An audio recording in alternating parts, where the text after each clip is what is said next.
নমস্কাৰ। মানহানি গোচৰ কি? আপোনালোকে সঘনাই শুনি থাকে যে মানহানি গোচৰ ৰুজু কৰিম। পেপাৰে পত্ৰটো পাই থাকে মানহানি গোচৰ ৰুজু কৰাৰ কথা। আচলতে মানহানি গোচৰটো কি?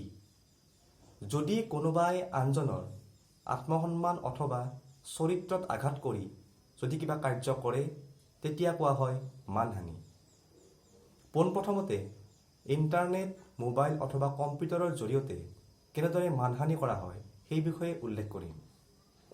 ফেচবুক, হোৱাটছআপ, ইনষ্টাগ্ৰাম অথবা ইউটিউবৰ জৰিয়তে যদি এজনে আনজনৰ আত্মসন্মান অথবা চৰিত্ৰত আঘাত কৰি যদি বেয়া পোষ্ট লিখে, বেয়া কমেণ্ট কৰে তেতিয়াহ'লে মানহানিৰ গোচৰ ৰুজু কৰিব পৰা যায়। আৰু ইনফৰমেশ্যন টেকন'লজি এক্টৰ অধীনত যদি কোনোবাই মানহানি গোচৰ ৰুজু কৰে তেনেহ'লে 3 বছৰ পৰ্যন্ত কাৰাদণ্ড হোৱাৰ সম্ভাৱনা থাকে। ইয়াৰ উপৰিও যদি কোনোবাই মুখেৰে অথবা বেনাৰ লিখি, পোষ্টাৰ লিখি যদি আন এজনৰ আত্মসন্মান অথবা চৰিত্ৰত আঘাত কৰি কাৰ্য কৰে তেতিয়াহ'লে ভাৰতীয় দণ্ডবিধি আইনৰ ছেকশ্যন 500 অৰ্থাৎ ধাৰা 500ৰ অধীনত গোচৰ ৰুজু কৰিব পাৰিব।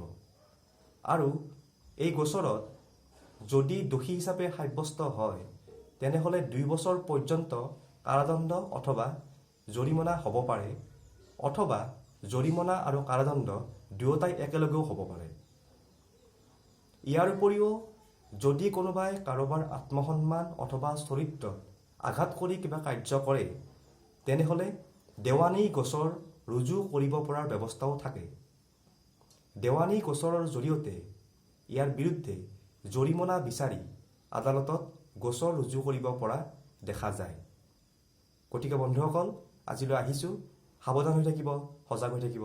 ধন্যবাদ।